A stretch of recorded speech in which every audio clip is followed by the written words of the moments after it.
From the moment we were aware of Freddie Gray's case, right after he was injured but before he died, we focused on the question, what happened inside that wagon? That's because when I looked at the cell phone video of his arrest, it seemed clear he was not suffering from a catastrophic neck injury before he got into the van, as he was able to get in the van under his own power and turn his head to say something just before getting in. We knew about the extent of his injury very early on because of information provided by his family that we were able to confirm through other sources. The other thing, I remembered two other cases in Baltimore of prisoners being paralyzed in police custody, also while being transported by a police wagon. Both of them resulted in huge awards by a jury when the city was sued. And I knew the vans had seatbelts because I had watched prisoners being loaded while covering other stories. So my experience was my guide. For 2 weeks, I used multiple sources that I had developed over many years, combined with pieces of information publicly provided by police commanders, as well as our knowledge of police regulation and general orders to tell the story.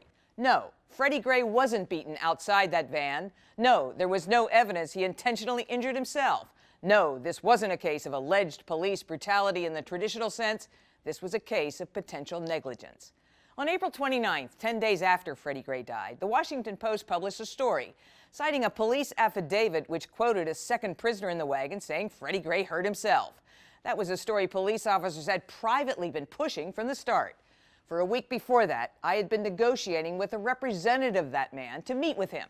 The morning after the Post story, I got a call. I got bad news, that representative said. My guy just spilled his guts to another TV station.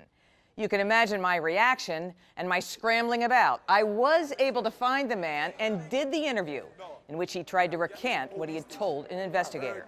It caused us to come under attack from the police union and lawyers for the 6 officers, and it served as a very stark reminder. If you want to do investigative reporting, grow a thick skin. Last thing, as everybody knows, Freddie Gray's death was followed by days of protest and a night of rioting. For me, it was no surprise. For many years, I've been reporting on police misconduct and the zero-tolerance policies that led to aggressive police tactics. Baltimore is not alone. Reporters everywhere should peel back that curtain.